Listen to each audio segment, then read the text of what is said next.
welcome to Turn the Page, the official podcast of the Syosset Public Library.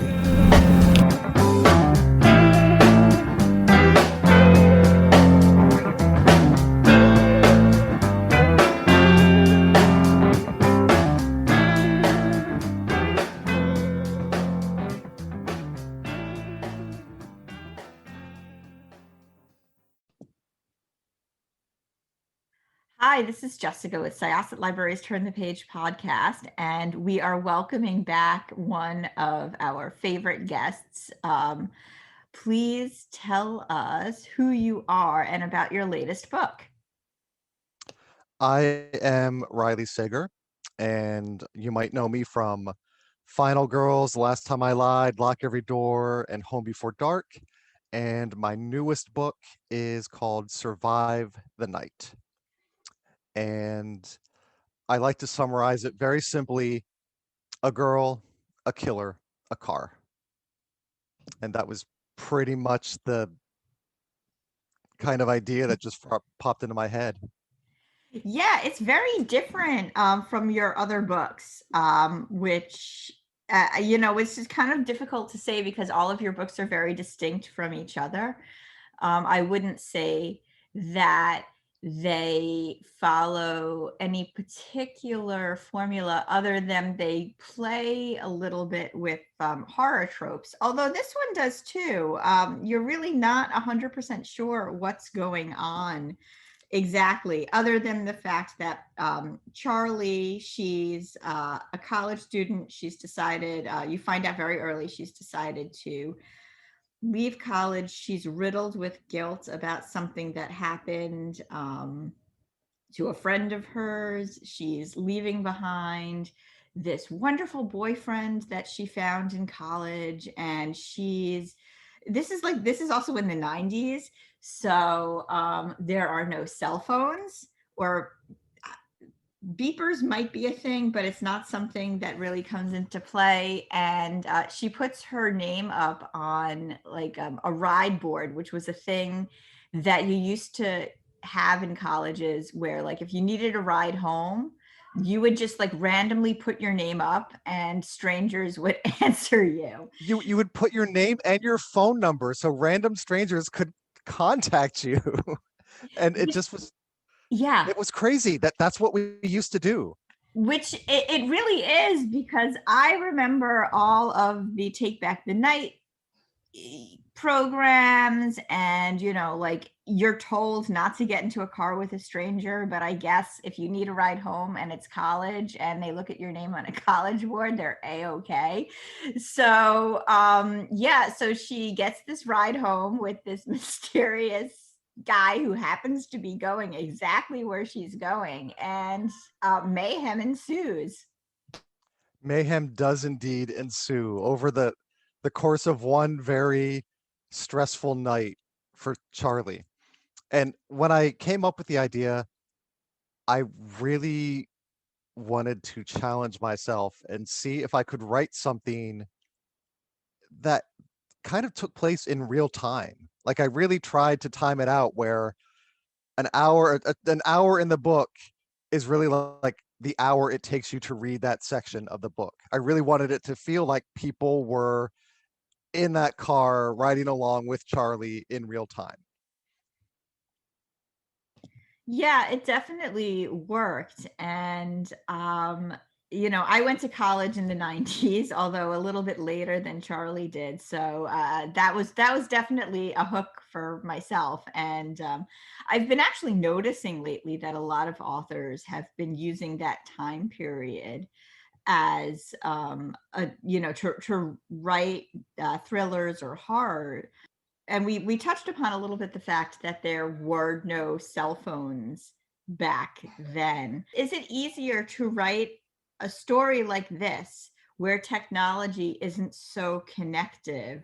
I would hesitate to say that it's become a trope, but I think it's definitely a very useful device because we're so used to things being connected. Yeah, like technology is making it very hard for thriller writers because you can track down almost anyone at any time, and there are cameras everywhere, like at every store entrance, every ATM, every place. And so we have these devices that just make it so easy to get help. And so I knew that this was going to be set in the past because like it couldn't the story couldn't be told in a world where cell phones exist and GPS exist and Uber exist where Oh yeah, like absolutely. Yeah.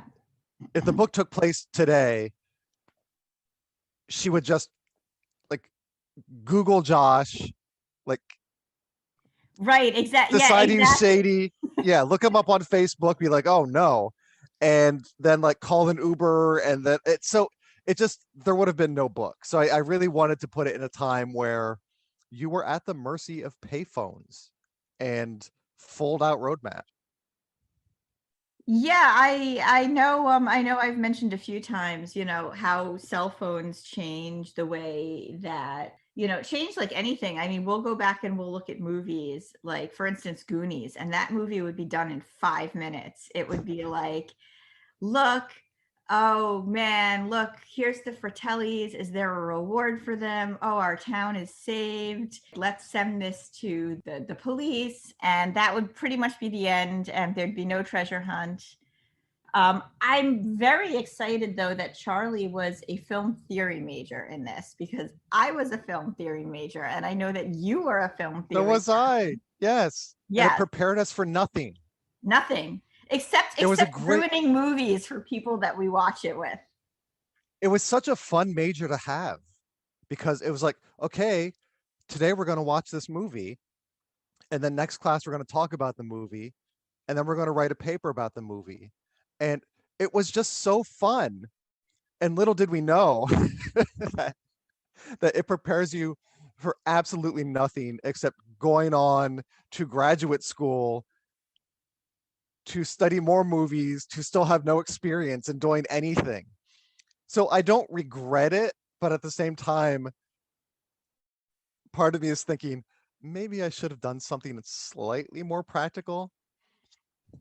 No, I think that first of all, as a film theory person, I enjoy ruining movies for people I'm watching them with.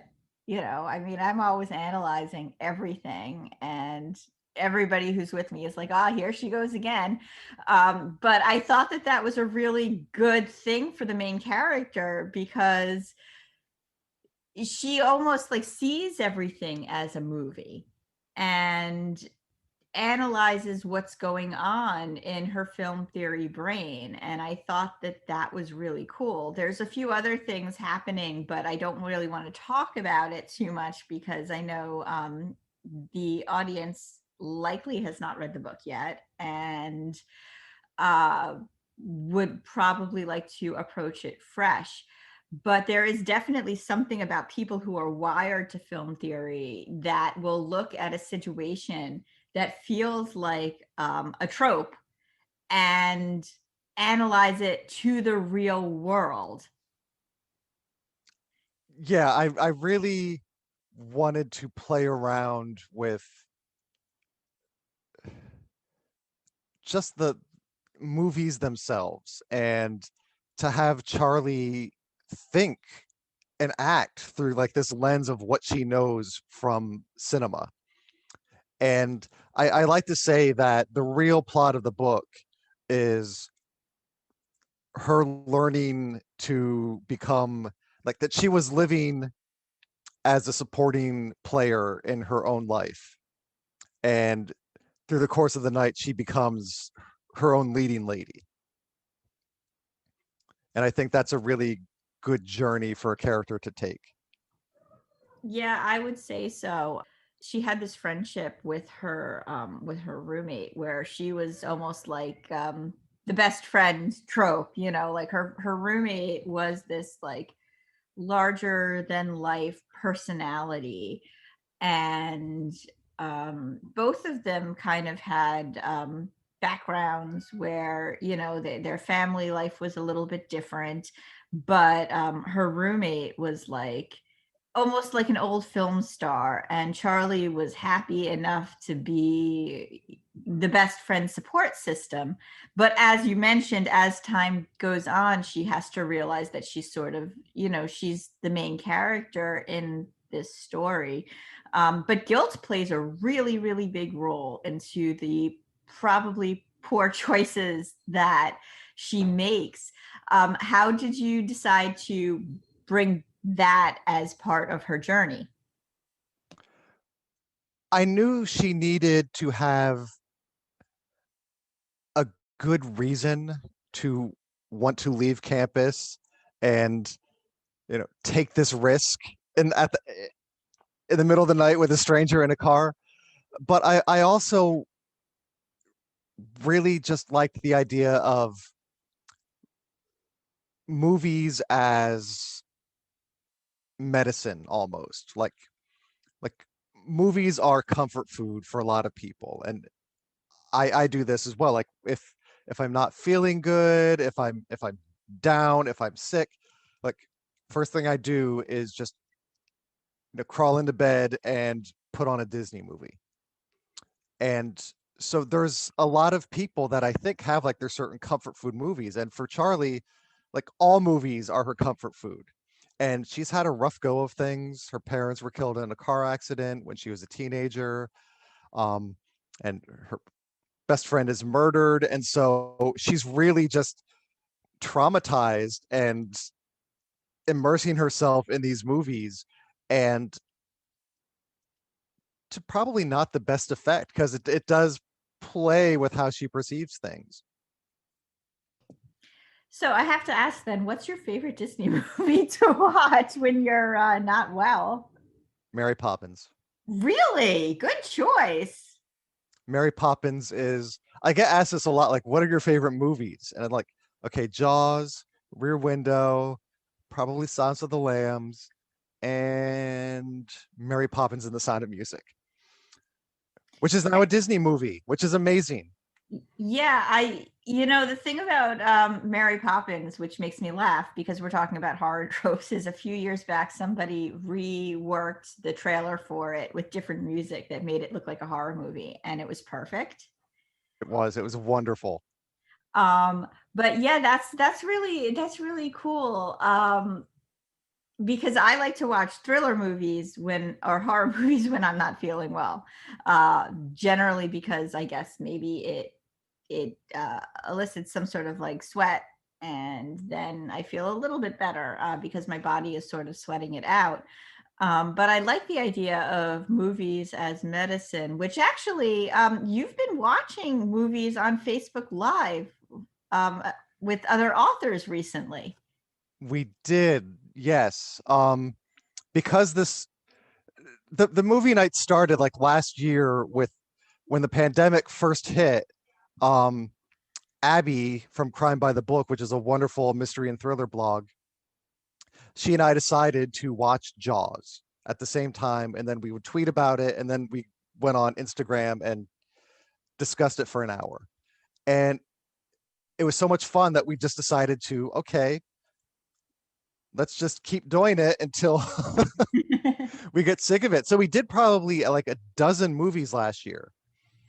And when Survive the Night, when we were preparing for release, we thought like a great way to publicize this book that's chock full of movie references is some of the movies that are referenced in the book. And so we watched Sunset Boulevard and Singing in the Rain, Psycho, Star Wars, and The Silence of the Lambs. And then for the grand finale, we decided to do Jaws again, but this time we watched it on Facebook Live. So we couldn't show the movie because that's way illegal, but Right. we encourage people to watch the movie, to start it at the same time as us. And we were joined by Carolyn Kepnes, author of You, S.A. Cosby, author of Blacktop Wasteland, and Clay McLeod Chapman, author of Whisper Down the Lane. And Two of those authors are former recent Turn the Page guests. So oh, that's I I loved Whisper Down the Lane so much. That was such a great book. fantastic. such a good book. So that means S.A. Cosby, we're coming to interview you soon, because now we need to have the complete set. His next book is coming out next week. Yeah. Ooh, so we need to make that connection. It was a blast to just like watch. Like I was worried, are we going to not have anything to say? And we had plenty to say.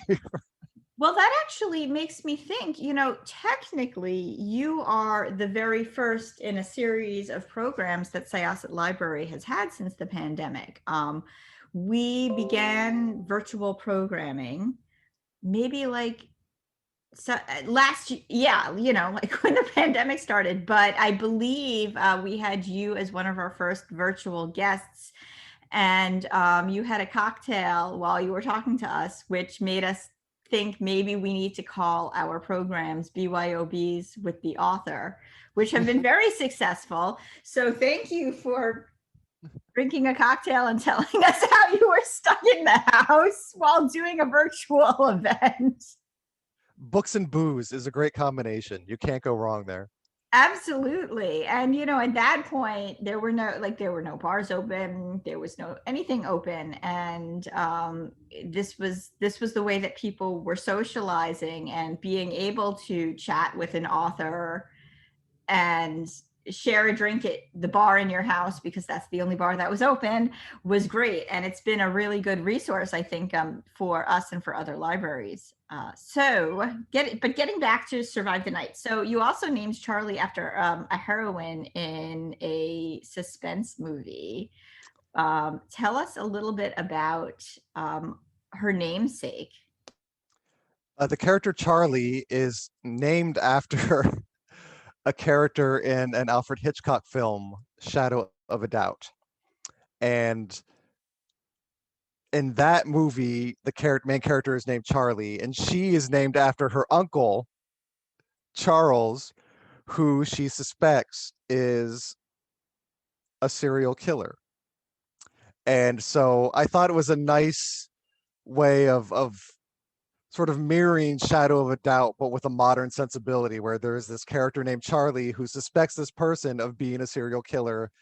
And in the movie Shadow of a Doubt, young Charlie is just very close to her uncle. And in Survive the Night, Charlie is close physically, alarmingly, to the man behind the wheel of his car.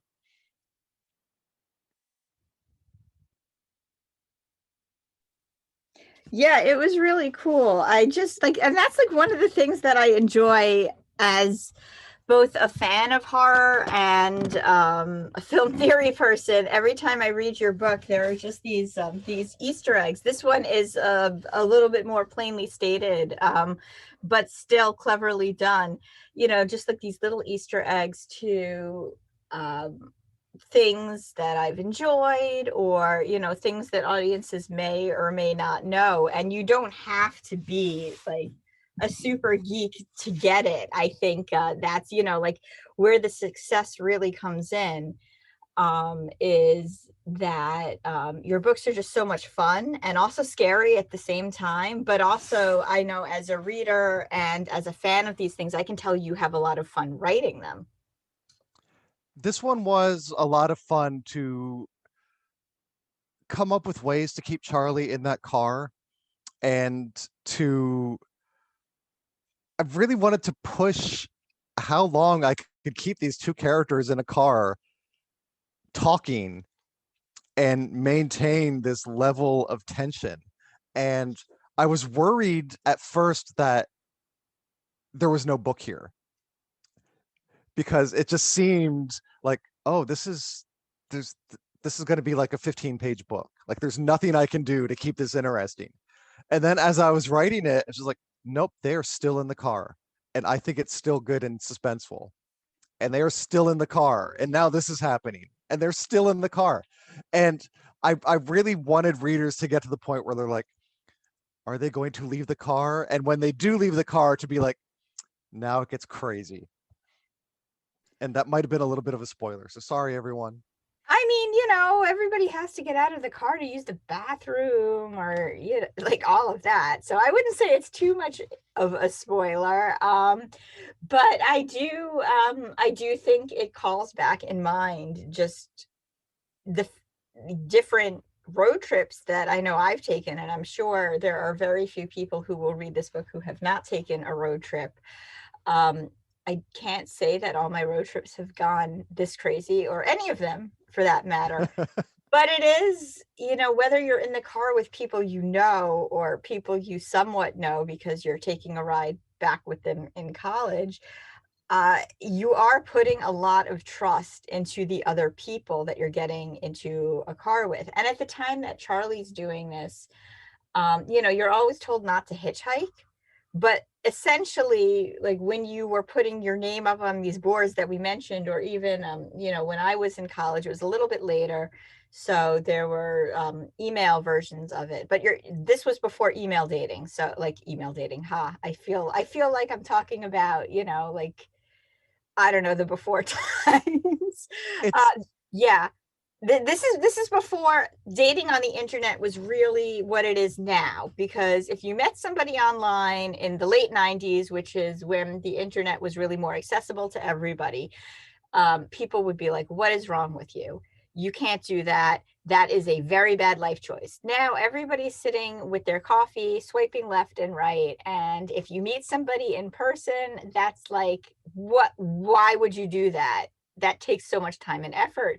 Um, when we used to agree to get into the car with these people because they were supposedly going in the same direction as us, that is like pretty much hitchhiking, which we were told not to do. but it was socially acceptable then. Like, and I remember I wasn't in college in 1991. My freshman year started in fall of 1992. But I remember just getting to college, and in the Commons building on campus was this giant wall just filled with flyers with all these phone numbers on it. And I was like, oh, so this is how people, because I always had a car. And so like, this is how people who don't have cars like get home. That's crazy. And it really was just university sanctioned hitchhiking, basically. Yeah, absolutely. So you do something really cool also with music. There's a little bit of a soundtrack to this book, and it is 91, and Nirvana is in it. How did you decide what music to put in the book? As someone who was a senior in high school in November of 1991 when this book takes place, I can't stress how much of just an impact Nirvana was. Like, we had been listening to Amy Grant and Paula Abdul, who get gently mocked in the book, but and then Nirvana just hit big and changed music for us. Like, it changed everything.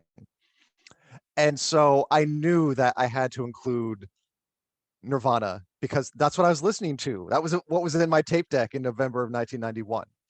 And as a writer, sometimes just certain scenes appear when you're planning something. And one of the first scenes I thought of was just these two people in a car, suspicious of each other, as the opening of Nirvana's Come As You Are plays. And that just, once that stuck in my head,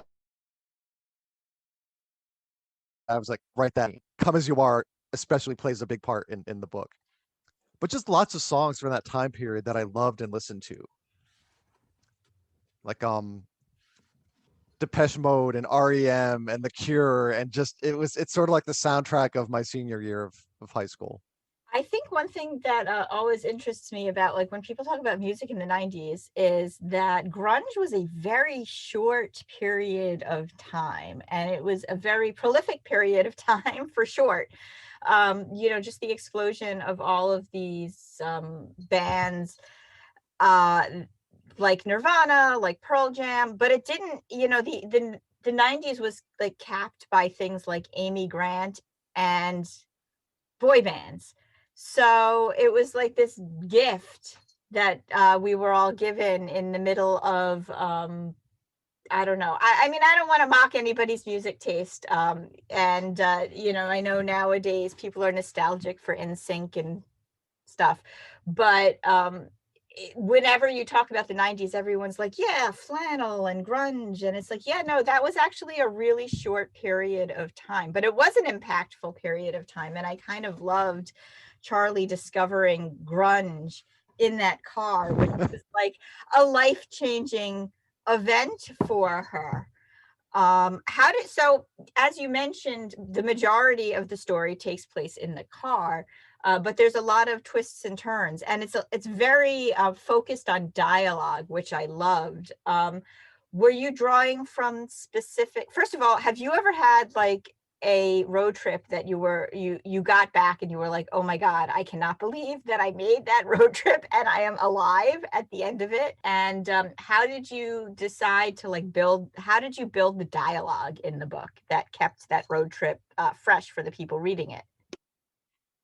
Well, not really. There was never any road trip that really went awry, but there was, like, in college, there was I think it was Labor Day weekend. A couple of us decided to drive from Penn State to Boston, basically. And we were pretty much just sick of each other by the time we got home. So the ride up there was like, yay. The ride back, no one was talking because we're like, I'm just so tired of being near you. So, but nothing like what Charlie goes through.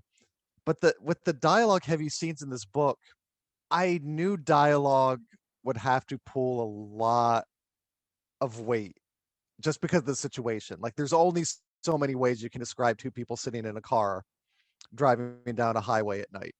And so I knew that the dialogue was going to have to be super important. And I worked really hard to hone it. There were multiple revisions where just breaking down the certain parts of dialogue into chunks and examining every word and just thinking, okay, she could be a little bit more suspicious here. He could be a little bit more innocent here. And maybe they can be a little bit flirty here, because that's an interesting thing where it's not like Josh is like this big, scary, menacing dude. Like, he's actually kind of charming. And I thought that was a very interesting thing to insert, to have her suspect him of doing horrible things and him suspecting that she suspects him of doing horrible things, while at the same time the two of them maybe possibly having like some chemistry going on. And that sort of reminds me and of so she left her boyfriend, who seems to be perfect in every way, and she just decided that, because of everything, this is going to be the end of their relationship. But he's got, like, he checks all the boxes. So, you're immediately wondering why Charlie would make these poor choices of getting in the car with someone she doesn't know and, flirting with somebody when she had a perfectly good boyfriend back in college that she's just leaving. Charlie is very complicated, and I knew that a lot of people, when they were reading the book, would think, why is she doing this? This is kind of reckless, stupid behavior. And I give a very good reason for why she has to leave right then, but it's not revealed until way late in the book. But even beyond that, I think that she is just reeling from the events of her life. Her parents' death she's still affected by, and then her best friend and roommate is murdered, and what does that do to a person's mental state? It felt And like Yeah, it felt like penance, in a way. Like she didn't feel like she deserved much. So she was going to take risks with her own life because of all this guilt. And I think that there was also a lot of, now that her roommate and basically the source of her entertainment and is gone, Charlie is maybe trying to fill her shoes a little bit, where there's a lot of psychological things going on with Charlie Yeah, that there definitely is, which I think people are really going to enjoy, unpacking, as they say. So this book is great. I think people are going to love it. Are you working on anything now? I just handed it in to my editor. So next summer's book is well on its way. Awesome. How many do you have a contract for, like 10,000 more books? Because I'm excited. Not 10,000, but right now I'm booked up until 2023 with Dutton. Oh, okay. Wow. So that gives us 2 more books and hopefully 10,000 more. And Homer, I'll be exhausted after 10,000. But yeah, so there's definitely more to look forward to, and it's fun. Like I'm finally learning how to enjoy this process. Like in the beginning, it was very fraught because with Final Girls, it was this huge splash that I was not expecting. And when Stephen King reads your book and publicly endorses your book, it messes with your head a little bit. And so I put a lot of pressure on myself to, I got to be the best. I have to impress Stephen King again, and I have to sell this many copies. And so now I'm really learning to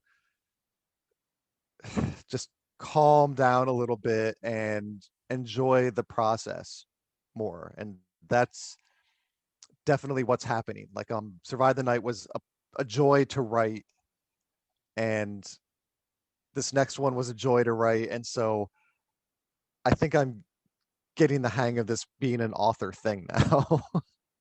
Awesome. Are you allowed to say anything about your next book, or are we just going to? Okay. I cannot. We will be surprised. You will be, yes. Well, thanks so much. I certainly hope that you continue to watch scary movies with other authors and tweet about it, because that is ridiculously amusing and a lot of fun. Please come back next summer. I'll start bugging your publicist now. Definitely, I will come back next summer. All right. This was Jessica with Syosset Libraries Turn the Page podcast. Our guest was Riley Sager. And I am currently bugging your publicist for next summer. And we are going to close this chapter. It's time to close this chapter of Turn the Page. Join us for the next episode.